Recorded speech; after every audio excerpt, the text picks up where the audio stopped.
Bismillahirrahmanirrahim.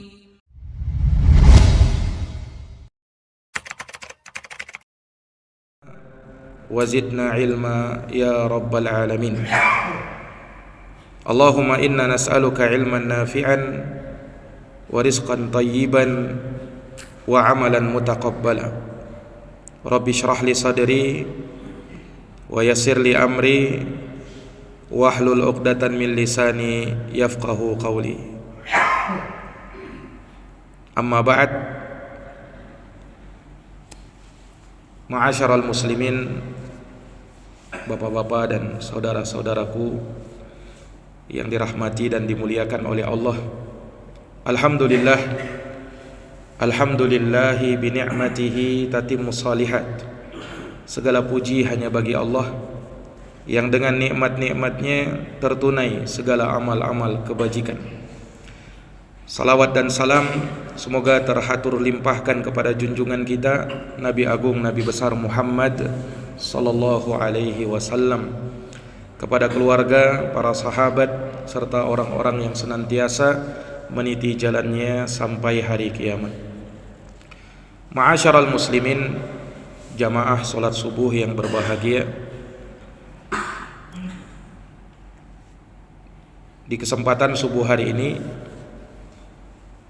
kembali kita dapat melanjutkan pembahasan dari hadits-hadits Nabi sallallahu alaihi wasallam yang terhimpun dalam kitab Bahjatu Qulubil Abrar. Hadis yang akan kita bacakan pada kesempatan subuh ini diterima dari sahabat Abu Hurairah radhiyallahu taala anhu. Qala Rasulullah sallallahu alaihi wasallam, Rasulullah sallallahu alaihi wasallam bersabda, "Innad dina yusrun wa la yushaddad dina ahadun illa ghalabah. Fasaddidu wa qaribu wa abshiru wasta'inu bil ghadwati war rauhah wa syai'un minad duljah. Wa fi lafdhin wal qasdal qasda tablughu." Muttafaqun alaih. Dari Abu Hurairah radhiyallahu anhu, Rasulullah bersabda, "Innad dina yusrun." Sesungguhnya agama ini adalah mudah. Wa la yushaddad dina ahadun illa ghalabah. Dan tidaklah seseorang memberat-beratkan dirinya dalam beragama melainkan pasti dia akan terkalahkan. Fasaddidu wa qaribu. Oleh karena itu bersikap luruslah kalian dan mendekatlah. Wa abshiru, beri kabar gembira. Wasta'inu bil ghadwati war rauhah, dan mintalah pertolongan kepada Allah di waktu pagi dan petang hari. Wa syai'un minad duljah, dan sedikit di waktu malam. Dalam sebagian lafaz ada tambahan wal qasdal qasda tablughu. Seimbanglah, niscaya kalian akan sampai. Hadis ini muttafaqun alaihi, diriwayatkan oleh Al-Imam Al-Bukhari dan Imam Muslim dalam kitab sahih keduanya. Para jamaah yang dirahmati dan dimuliakan oleh Allah, hadis yang mulia ini menggambarkan kepada kita akan keindahan ajaran Islam, akan keindahan syariatul Islam, dan bahwasanya Islam itu agama kasih sayang. Islam itu agama yang memberi kabar gembira bagi mereka yang beriman, dan dia dimudahkan oleh Allah.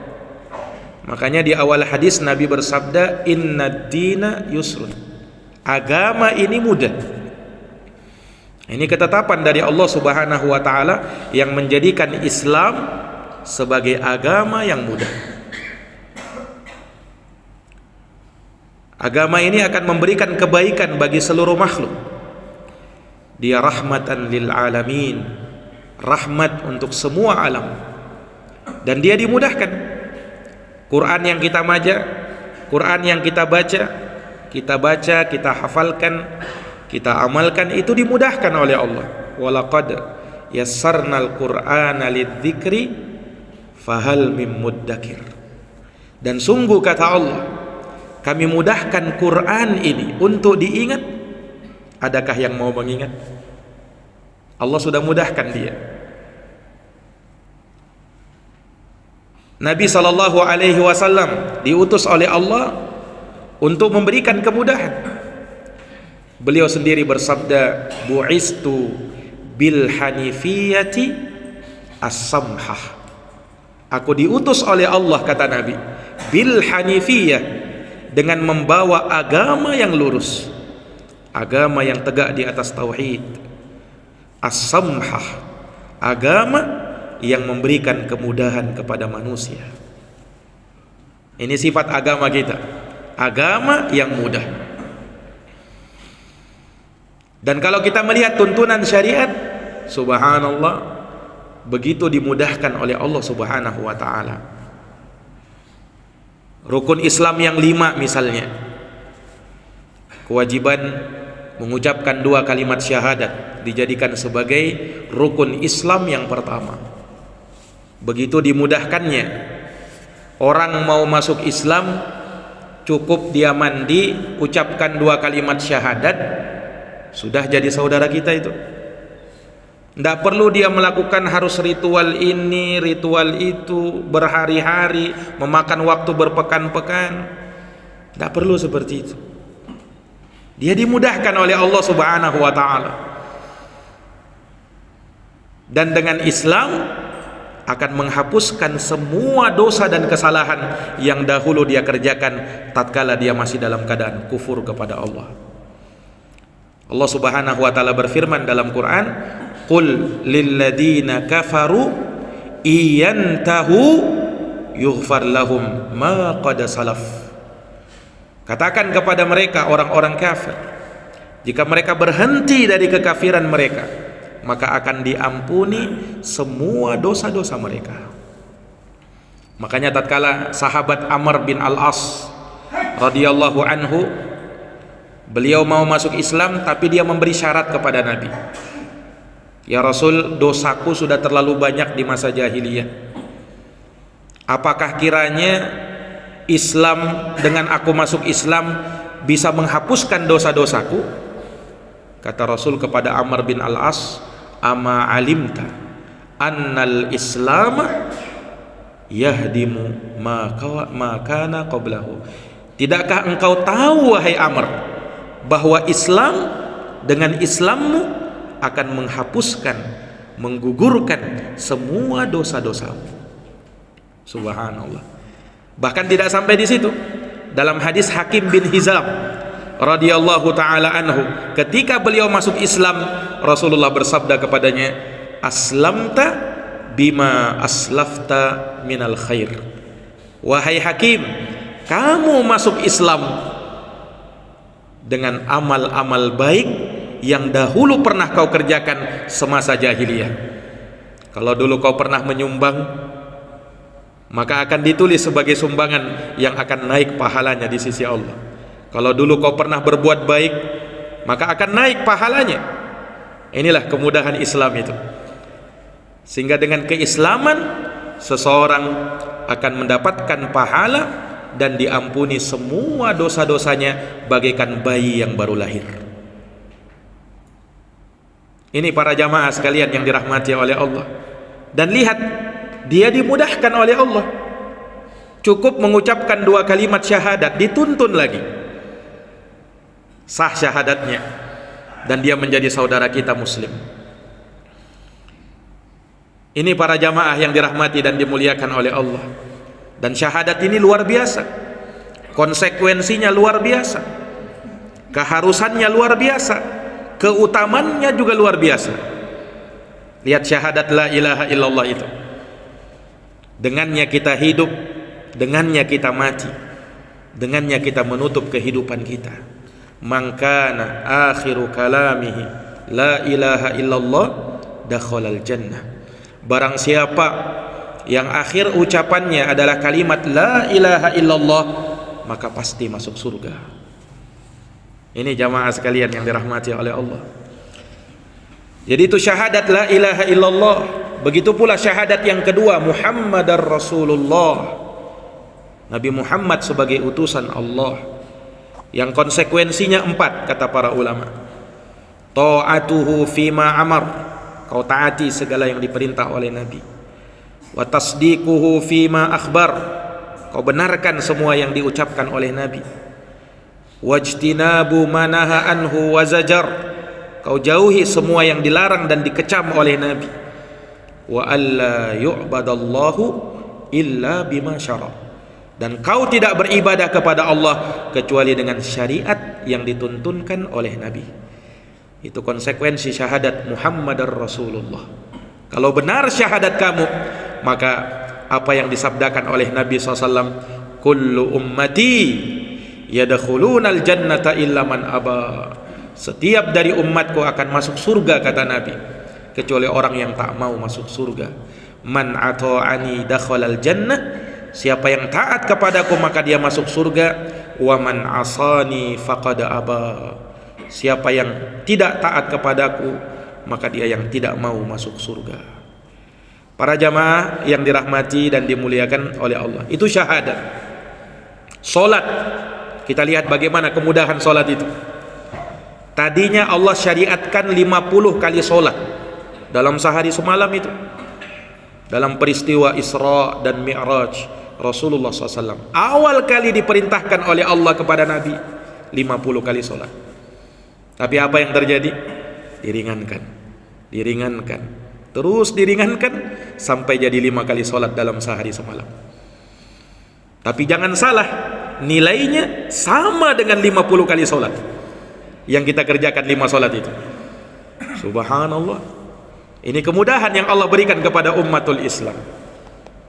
Coba bayangkan bagaimana kalau yang Allah tetapkan itu 50 kali salat Pak dalam sehari semalam. Oh, tiap menit kita salat.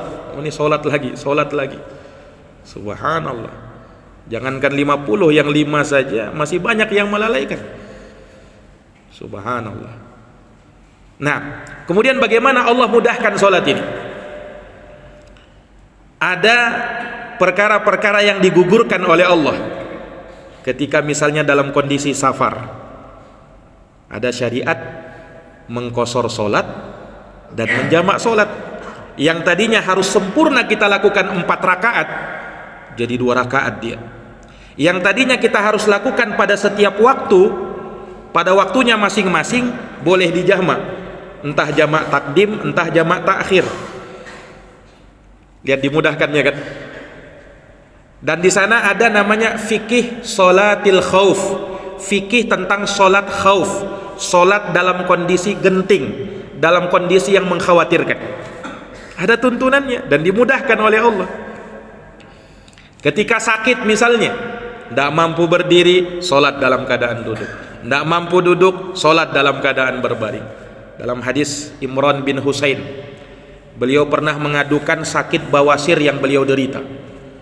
Bagaimana aku salat ya Rasul? Kata Rasul, sholli qa'ima, salatlah dalam posisi berdiri kalau kau mampu. Fa illam tastati fa qa'ida, kalau tak mampu salatlah dalam keadaan duduk. Fa illam tastati fa ala jambin, kalau tak mampu juga dalam keadaan duduk, salatlah dengan berbaring di rusuk sebelah kanan dengan menghadapkan wajah ke kiblat.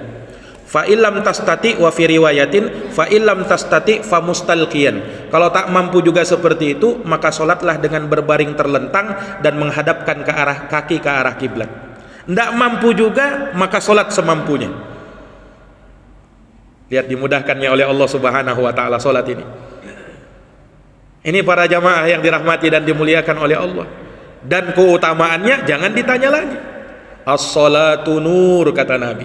Salat itu cahaya yang akan memberikan cahaya bagi hidup seseorang di kehidupan dunia, di alam barzakh dan nanti di akhirat.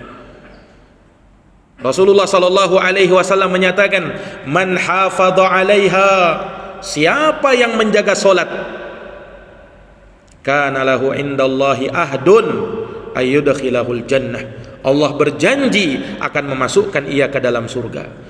Wa man hafadha 'alaiha kana lahu nurun, wa burhanun wa najatun yaumal qiyamah. Siapa yang menjaga salatnya, maka dia akan dapatkan cahaya, burhan, bukti yang nyata, kemudian akan diselamatkan nanti pada hari kiamat.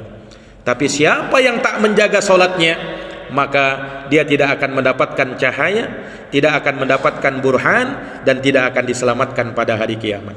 Justru nanti pada hari kiamat, wa kana yaumal qiyamah ma'a Qarun wa Fir'aun wa Ubay ibn Khalaf. Nanti di hari kiamat Allah kumpulkan dia bersama Fir'aun, bersama Haman, bersama Qarun dan Ubay bin Khalaf. Ini tokoh-tokoh pemimpin kekafiran. Ini para jamaah yang dirahmati oleh Allah. Itu solat. Kemudian kita lihat syariat zakat. Begitu juga Allah Subhanahu wa taala mudahkan, di mana Allah wajibkan sebagai bentuk pensucian bagi kita. Akan keluar dengannya penyakit-penyakit hati. Kemudian lebih daripada itu, dia akan mendapatkan keutamaan yang besar di sisi Allah. Dengan zakat akan terkikis akhlak yang buruk yang ada pada dirinya. Akan hilang sifat bakhil, sifat kikir, sifat pelit dengan dia mengeluarkan zakat. Yang mana zakat ini diberikan kepada mereka yang berhak menerimanya, dan dia dimudahkan. Allah tidak wajibkan kita bayar zakat kecuali kalau terpenuhi syaratnya. Sampai nisabnya, berlalu haulnya. Kalau sudah sampai nisabnya, dilihat dulu sudah sampai haul enggak, sudah sampai 1 tahun atau tidak. Karena Nabi bersabda, la zakata hatta yahula alaihil haul. Tidak ada kewajiban bayar zakat sampai dia berputar selama 1 tahun. Tidak ada kewajiban zakat tiap bulan, tidak ada. Zakat mal itu kewajibannya tiap tahun, perputaran 1 haul. Itu pun yang Allah minta berapa? 2,5%, Pak. Kita masih punya 97,5% dari harta kita, atau 1/40. Berarti dari 40 bagian harta kita, kita masih punya 39. Yang Allah cuma minta satunya saja, 2,5% saja. Subhanallah. Ini dimudahkan. Puasa demikian juga, dimudahkan syariat puasa ini. Allah tidak wajibkan kita puasa tiap bulan. Dalam 1 tahun, Pak, dalam 12 bulan, cuman 1 bulan saja yang wajib, bulan Ramadan. Dan lihat bagaimana Allah Subhanahu wa taala mudahkan syariat puasa itu. Makanya ada hukum-hukum terkhusus terkait dengan orang yang sakit, orang yang sapar. Faman kana minkum maridon au ala saparin fa iddatun min ayyamin ukhra. Boleh diganti, boleh dia buka, nanti diganti di waktu yang lain. Kemudian bagi orang tua yang sudah tak mampu puasa, fa fidyatun ta'amu miskin. Cukup bayar fidyah saja. Kemudian ada hukum terkait bagi wanita yang hamil dan menyusui, wanita yang haid dan nifas berhalangan. Begitu dimudahkannya syariat ini. Haji demikian juga. Allah tidak wajibkan haji kepada semua orang, tapi yang wajib, walillahi 'alan nasi hajjul bait man istata'a ilaihi sabila. Milik Allah, kewajiban bagi manusia untuk haji. Bagi siapa? Man istata'a ilaihi sabila, bagi yang mampu. Karena Allah tahu, melihat tidak semua hambanya mampu untuk ibadah haji. Bagi yang mampu wajib dia haji. Ini para jamaah yang dirahmati oleh Allah. Jadi ini semakin menunjukkan benarnya apa yang disabdakan Nabi tadi, innad dina yusrun. Agama ini mudah, kata Nabi. Agama ini mudah. Tidak ada yang sulit dalam agama ini. Harus kita yakini. Allah berfirman dalam Quran, ma ja'ala alaikum fid dini min haraj. Allah tidak menjadikan untuk kalian di dalam agama ini suatu kesulitan. Allah ulang lagi dalam ayat yang lain, ma yuridullah liyaj'ala alaikum fid dini min haraj. Allah tidak menginginkan untuk memberikan kesulitan kepada kalian. Maka jangan ada yang bilang agama ini sulit. Agama ini mudah. Yuridullahu bikumul yusra wala yuridu bikumul usra. Allah inginkan kepada kalian kemudahan dan Allah tidak inginkan kepada kalian untuk sulit. Agama ini mudah. 2 orang sahabat Nabi pernah diutus ke negeri Yaman untuk berdakwah. Pesannya Nabi apa? Yassira wala tuassira. Kalian berdua hendaknya mempermudah orang. Jangan kau persulit orang. Agama ini mudah, jangan dipersulit. Agama ini mudah, jangan kau persulit. Makanya dalam agama itu ada kaedah-kaedahnya, Pak. Kalau ada kesulitan, akan dibukakan kemudahan. Makanya ada kaedah usul fikih, kaedah kawaid fiqhiyah namanya al-masyaqqatu tajlibut taisir. Segala yang sulit-sulit bisa membukakan kemudahan. Idza dhaqal amru ittasa'a. Kalau sempit perkaranya, urusannya bisa menjadi lapang, bisa menjadi luas. Itu kaidah dalam syariat. Nah, ini semuanya untuk memberikan kemudahan. Makanya ada rukhsah istilahnya. Diberikan rukhsah. Oh, ini begini, diberikan rukhsah. Asal kau tetap beribadah, jangan kau tinggalkan ibadah itu. Ada sebagian orang kalau sudah sakit, justru di saat sakit dia tinggalkan ibadah. Nantilah Ustadz, kalau sudah sembuh saya ibadah itu. Subhanallah. Justru kalau kita justru sakit, disitulah kita harus lebih fokus beribadah. Lah bagaimana Ustadz, saya tidak bisa wudhu? Tidak bisa wudhu, tayamum. Tidak bisa juga Ustadz tayamum. Tidak bisa tayamum, sholat walaupun tanpa wudhu dan tayamum. Allah subhanahu wa ta'ala memberikan rukhsah. Fattaqullaha mastata'tum. Bertakwalah kamu sesuai dengan kemampuan. La yukallifullahu nafsan illa wus'aha. Allah tidak membebani seseorang kecuali sesuai dengan kemampuanmu. Yang penting kau sholat, yang penting kau beribadah.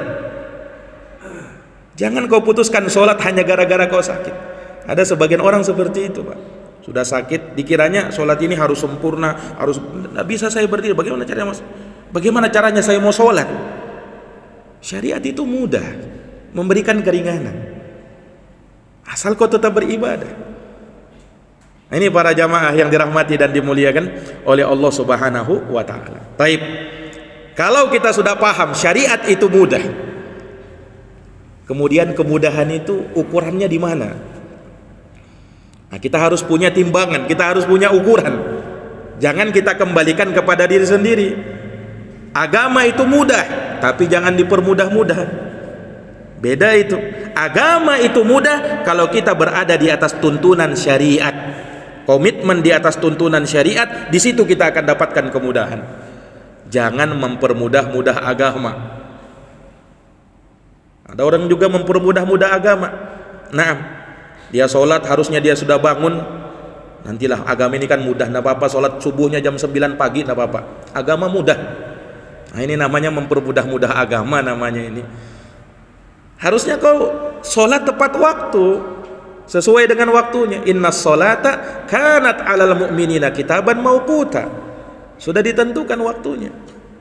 Nah, ini para jamaah sekalian yang dirahmati oleh Allah. Ada orang puasa, sedikit aja dia tidak tahan, buka dia. Kenapa? Alasannya agama mudah katanya. Nah, itu mempermudah-mudah agama namanya itu. Nah, ya namanya orang puasa ya pasti lelah, pasti capek, pasti haus, pasti lapar. Itu memang ada yang seperti itu. Tapi jalankan, tuntunkan. Kecuali kau sudah betul-betul sakit, memang tidak bisa, nah, maka baru datang rukhsah, baru datang keringanan. Ini para jamaah yang dirahmati oleh Allah. Taib, maka dasar agama ini mudah dia. Kalau ada orang yang menganggap syariat ini berat, sholat 5 waktu itu berat, harus bangun subuh, harus ini, puasa Ramadan lagi, harus puasa menahan lapar haus dari semenjak terbit fajar sampai berat itu. Nah, ini kalau ada yang menganggap berat agama ini, maka itu berat hubungannya terkait pada dirinya sendiri. Allah dan Rasulnya mengatakan agama ini mudah, syariat ini mudah, maka dia mudah. Tapi memang ada yang membuat orang itu berat melakukan syariat. Apa itu? Di antaranya dosa. Dosa itu Pak membuat kita berat melakukan syariat ini, melakukan tuntunan ini. Nah, ketika hatinya sudah dipenuhi dengan dosa, berat dia untuk melangkahkan kakinya menuju sholat itu. Kenapa? Hatinya sudah terkontaminasi dengan dosa-dosa yang terlalu banyak. Rasulullah pernah bersabda, "Idza adnabal abdu," apabila hamba berbuat dosa, "nukitat fihi nuktatun sauda," akan dititikkan dalam hatinya satu titik hitam. Kalau dia berbuat dosa. Fa in taba, kalau dia taubat, thaqula qalbu, akan dibuat lagi hatinya menjadi bening.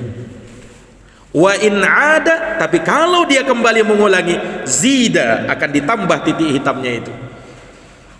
Kata Nabi SAW, fadakar ron, itulah ron yang Allah firmankan dalam Quran, kalla bal rona ala qulubihim ma kanu yaksibun. Sekali-kali tidak, bahkan ron, noda-noda hitam itu telah menutup hati mereka sehingga mereka tidak lagi bisa melihat petunjuk dan hidayah. Ini para jamaah yang dirahmati dan dimuliakan oleh Allah, itu dosa. Kalau orang berdosa, berat memang melakukan syariat ini. Makanya kalau misalnya kita rasa-rasa kok berat ini ya, mungkin ada dosa dalam hati kita itu. Nah, sholat misalnya, subhanallah, Nabi pernah bersabda kepada Bilal, "Ya Bilal, arihna bis shalah," wahai Bilal, buat kami istirahat dengan sholat. Waju'ilatis sholatu qurratu aini, kata Nabi. Sholat itu dijadikan sebagai penyejuk mata bagi saya, hal yang indah, hal yang menyenangkan hati saya.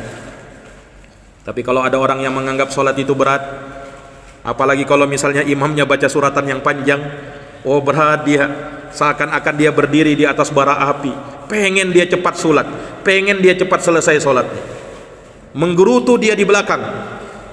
Ini para jamaah yang dirahmati oleh Allah. Kalau dia sudah sholat sendirian, sholatnya sangat cepat. Nah, ini bahaya yang seperti ini, persis seperti sholatnya orang munafik.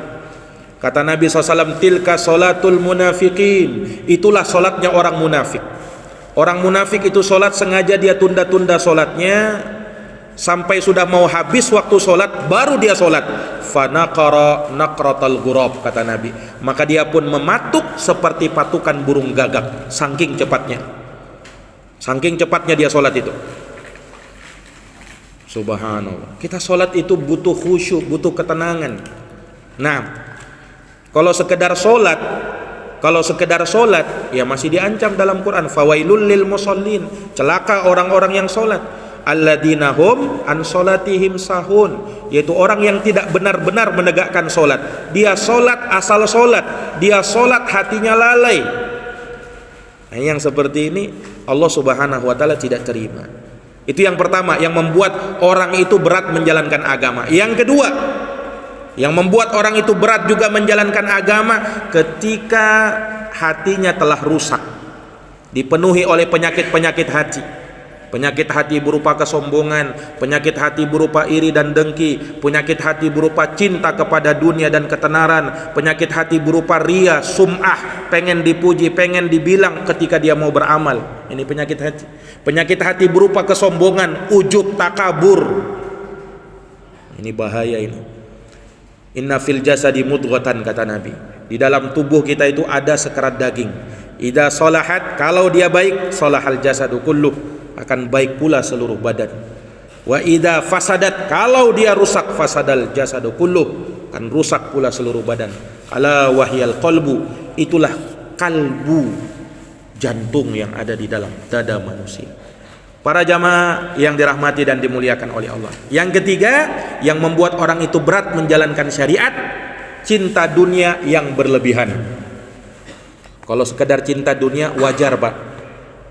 Makhluk itu pasti cinta dunia. Tidak ada yang tidak suka harta, semuanya suka harta, semuanya suka kedudukan. Fitrah manusia, tabiat asal manusia suka dengan yang namanya harta. Tetapi jangan sampai terlalu berlebihan. Nah, ini yang celaan di situ. Jadikanlah dunia itu sebagai wasilah saja untuk kamu bisa menegakkan ibadah kepada Allah Subhanahu wa ta'ala. Makanya Pak, yang paling dikhawatirkan oleh Nabi sebenarnya kepada umat Islam, masalah terbesar umat Islam pada hari ini bukan masalah kemiskinan. Bukan itu yang dikhawatirkan oleh Nabi. Justru sebaliknya, yang dikhawatirkan oleh Nabi ketika dunia dibentangkan kepada umat Islam. Lihat dalam sebuah hadis, Rasul sallallahu alaihi wasallam pernah bersabda, "Absyiru wa ammilu ma yasurrukum." Bergembiralah kalian. Bergembiralah kalian, ambil sesuka kalian dari harta itu. Fa wallahi, demi Allah, mal faqru akhsya alaikum.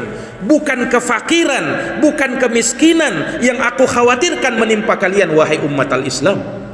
Nabi yang bilang, Pak. Jadi masalah terbesar umat Islam itu bukan masalah kemiskinan. Nabi tidak khawatirkan itu kepada umat Islam. Sahabat mayoritas itu orang miskin, Pak. Sahabat Nabi sallallahu alaihi wasallam, orang-orang du'afa wal fuqara wal masakin. Tapi apakah mereka menjadi hina? Tidak. Umar bin Khattab radhiyallahu taala anhu, ketika itu yang menguasai 1/4 dunia di masa beliau. Ketika beliau diutus Umar bin Khattab, ya, hadir semua orang-orang petinggi-petinggi negeri ketika itu. Datang Umar bin Khattab, penguasa 1/4 negara ini ketika itu, di masa itu 1/4 dunia. Nah, Umar datang, ya, disambut oleh gubernurnya ketika itu, Abu Ubaidah ibnul Jarrah, untuk memberi sambutan di depan petinggi-petinggi negara tatkala itu. Umar bin Khattab masuk, orang lihat, mana ini Umar bin Khattab, penguasa 1/4 dunia itu. Muncullah Umar bin Khattab dalam keadaan bajunya ada tembelan, 8 tembelan di punggungnya. Subhanallah. Sampai Abu Ubaidah ibnul Jarrah melihat, wahai Umar, kamu ini berada di mana ini wahai Umar? Artinya betulilah pakaianmu. Nah, jangan seperti itu. Ini penguasa Pak, seperti itu. Apa kata Umar? Wahai Abu Ubaidah, kita ini umat yang mulia, bukan dengan harta, bukan dengan kekuasaan, bukan. Tapi kita mulia dengan agama kita. Camkan itu baik-baik, kata beliau. Jadi umat Islam itu mulia dengan agamanya, bukan dengan hartanya, bukan dengan kekuasaannya. Ini para jamaah yang dirahmati dan dimuliakan oleh Allah. Sehingga Nabi SAW tidak mengkhawatirkan umat Islam itu miskin. Justru yang dikhawatirkan oleh Nabi ketika mereka terfitnah dengan dunia, antubasatu alaikumud dunya fatanafasuha kama tanafasuha, kalian pun berlomba-lomba mencarinya, mengambilnya sebagaimana orang-orang sebelum kalian berlomba-lomba, fatuhlikakum kama ahlakathum, maka dunia itu membinasakan kalian sebagaimana membinasakan orang-orang sebelum kalian. Ini para jamaah sekalian yang dirahmati oleh Allah. Islam itu bukan melarang orang kaya, ya, bukan. Nabi pernah bersabda, la ba'sa bil ghina. Tidak masalah kau jadi orang kaya, asal kau bertakwa kepada Allah, asal kau ingat agamamu. Tidak masalah orang itu sibuk dengan dunia, tidak masalah orang itu sibuk dengan pekerjaannya, asal jangan kau nomor duakan agamamu, asal jangan kau sampingkan agamamu. Ini para jamaah yang dirahmati dan dimuliakan oleh Allah. Jadi agama ini agama yang memberikan kemudahan. Taib. Karena agama itu mudah, maka Nabi SAW bersabda di lanjutan hadis, wala yushaddaddina ahadun illa ghalabah. Tidaklah seseorang memberat-beratkan dirinya dalam beragama, melainkan pasti dia akan terkalahkan.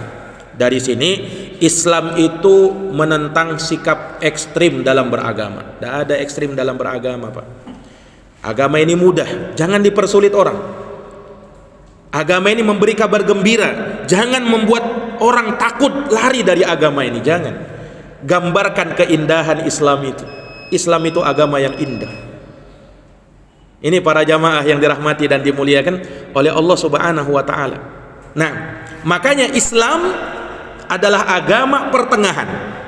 Bahasa orang sekarang, agama yang moderat.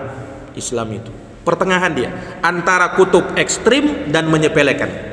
Makanya Allah berfirman dalam Al-Quran, ya ahlal kitab la taghlu fi dinikum, wahai ahli kitab, jangan kau gulu dalam beragama, berlebih-lebihan, jangan.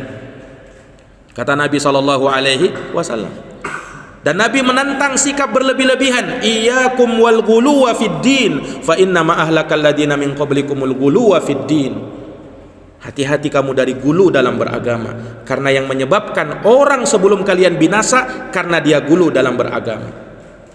Nabi SAW ketika lewat, para sahabat duduk-duduk, berdiri sahabat itu marah Nabi, Pak, marah Nabi. Sampai Nabi mengatakan, la tataruni, jangan kau berlebih-lebihan di dalam menyanjung saya. Kama atratin nasara Isa bin Maryam, sebagaimana orang-orang Nasara berlebih-lebihan dalam memuji, dalam menyanjung Isa putra Maryam. Fa inna ma ana abdun, aku ini seorang hamba. Faqulu abdullahi wa rasuluh, katakanlah aku hamba Allah dan aku utusan Allah. Makanya Islam itu kan agama pertengahan kan. Wa kadzalika ja'alnakum ummatan wasata, demikianlah aku jadikan kalian umat yang pertengahan. Ketika orang-orang Yahudi, Pak, mereka mencela habis-habisan Nabi Isa, dikatakan Nabi Isa itu anak zina, sampai mereka berusaha membunuhnya. Nabi Isa, orang-orang Yahudi, mereka ingin membunuh dan betul-betul menghinakan Nabi Isa alaihissalam. Di satu sisi orang-orang Nasara berlebih-lebihan, menganggapnya sebagai ilah selain Allah Subhanahu wa taala. Datang umat Islam pertengahan, mendudukkan kedudukan Nabi Isa. Beliau hamba Allah dan beliau Rasul Allah Subhanahu wa taala, pertengahan. Beliau bukan anak zina, beliau Rasul, beliau bukan Tuhan, beliau utusan Allah. Agama ini agama pertengahan. Ini para jamaah yang dirahmati oleh Allah. Halakal mutanatti'un, kata Nabi, celaka orang-orang yang berlebih-lebihan dalam ucapan dan perbuatannya. Makanya al-qasdal qasda tablugu, seimbang. Jangan berlebih-lebihan, tapi jangan juga menyepelekan. Jangan terlalu berlebih-lebihan, tapi jangan juga kayak liberal. Semua agama sama katanya. Nah, ini liberal terlalu bermudah-mudahan juga ini. Islam itu pertengahan. Jangan ekstrim, jangan menyepelekan. Ini para jamaah. Ada sahabat Nabi datang ke rumah Nabi, tanya ibadah Nabi bagaimana. Mereka katakan, kalau begitu kami mau lebih hebat daripada Nabi. Yang satu berkata, saya mau sholat semalam suntuk, tidak mau tidur. Yang satu lagi berkata, saya mau puasa, tidak mau berbuka. Yang satu lagi berkata, saya tidak mau nikah. Nabi marah dengar itu, Pak. Kata Nabi, siapa kalian ini? Ana akhsyakum lillah wa atqakum lah. Saya ini orang yang paling takut sama Allah. Saya ini orang yang paling takwa sama Allah. Walakinni usolli wa arqud, tapi saya sholat, saya juga tidur. Wa asumu wa uftir, saya puasa, saya juga berbuka. Wa atazawwajun nisa, saya juga menikah. Faman raghiba an sunnati falaysa minni, siapa yang tak suka dengan sunnahku maka dia bukan dari umatku. Nabi ingin ajarkan, jangan berlebih-lebihan, jangan ekstrim. Kamu sholat, tapi berikan juga hak badanmu. Kamu puasa, tapi berikan juga hak makanmu. Lihat, ini Nabi SAW mengajarkan seperti itu. Nah, menunjukkan bahwasanya ibadah itu jangan sekedar semangat doang. Jangan cuman sekedar modal semangat. Semangat boleh dalam beribadah, tapi semangat yang dibimbing di atas ilmu. Ada sahabat, Pak, sholat, kemudian dia sholat 2 rakaat, cepat-cepat dia sholat, datang kepada Nabi SAW. Kata Nabi, irji fasolli fa innaka lam tusol. Pulang kamu sholat, kamu belum sholat. Kembali lagi sahabat ini sholat. Ketika selesai, irji fasolli fa innaka lam tusol. Kembali lagi sholat ulang, kamu belum sholat. Sampai orang ini, sahabat ini berkata, alimni sholah, ya Rasul, ajarkan aku sholat yang benar. Nah, ini betul. Karena sholat itu bukan sekedar semangat, tapi harus disertai dengan ilmu. Ini sahabat ditegur sama Nabi. Bukan dia tidak ikhlas, dia ikhlas, tetapi tidak sesuai tuntunan Nabi SAW. Imam Sa'id ibnul Musayyab pernah melihat ada orang sholat salah-salah, sholat ditambah-tambahinya. Maka datang Imam Sa'id bin Musayyab menegur orang itu. Kata orang ini, wahai Imam Sa'id bin Musayyab, kau kenapa tegur saya sholat? Kenapa kau tegur saya sholat? Apakah Allah akan mengazab saya gara-gara saya sholat? Kata orang ini, berhujjah seperti itu. Ngapain kau sibukin saya? Saya ini kan sedang sholat. Bukan seperti itu, kata Imam Sa'id bin Musayyab. Bukan seperti itu. Kalau orang yang tidak sholat, sudah jelas dia tidak sholat. Tetapi yang sholat betul dibenarkan sholatnya. Allah tidak mengazab kamu karena kamu sholat, tapi Allah bisa mengazab kamu karena kamu menyelisihi sunnah di dalam sholat. Kamu menyelisihi tuntunan di dalam sholat. Ini para jamaah sekalian. Ada sahabat, dia bawa datang kepada Nabi, dia sudah sembelih kambingnya. Tapi dia sembelih sebelum orang sholat id, sembelihan kurban. Semangat dia datang, ya Rasul, saya sudah sembelih kurbanku, saya yang pertama ya Rasul. Semangatnya betul-betul semangat. Belum waktunya. Nah, kata Nabi SAW, syatuka syatu lahmin, kambingmu cuman kambing biasa, tidak dianggap kambing sembelih. Ya Rasul, saya lakukan itu ikhlas karena Allah. Walaupun kau ikhlas, tapi karena tidak sesuai dengan tuntunanku, tidak diterima. Nah, ini menunjukkan bahwa beragama itu harus sesuai dengan tuntunan. Nah, ini para jamaah yang dirahmati oleh Allah. Jangan ekstrim dalam beragama. Tapi ekstrim di sini di mana? Ekstrim itu kalau sudah keluar dari tuntunan, itu ekstrim. Sebab ada juga orang yang mengatakan ekstrim, jenggot itu ekstrim katanya, ciri-ciri teroris. Nah, wanita kita misalnya yang berhijab, sempurna hijab, terlalu ekstrim. Bahkan ada orang yang menganggap orang yang sering ngaji ekstrim itu, tanda-tanda ekstrim itu. Subhanallah, dia bermajelis taklim, menuntut ilmu, dikatakan ekstrim. Bagaimana caranya? Nah, yang ekstrim itu kalau sudah keluar dari tuntunan syariah. Jadi jangan sampai salah juga, keliru juga mengartikan ekstrim itu, sehingga akhirnya terlalu bermudah-mudahan. Islam itu pertengahan antara mereka yang terlalu berlebihan ekstrim dan mereka yang terlalu bergampangan dan menyepelekan. Islam di tengah-tengah. Wa kadzalika ja'alnakum ummatan wasata.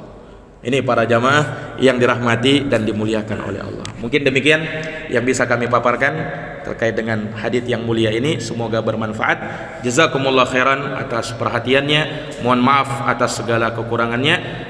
Subhanakallahumma wa bihamdika asyhadu an la ilaha illa anta astaghfiruka wa atubu ilaik. Subhana rabbika rabbil izzati amma yasifun wa salamun alal mursalin walhamdulillahi rabbil alamin. Wassalamu alaikum warahmatullahi wabarakatuh.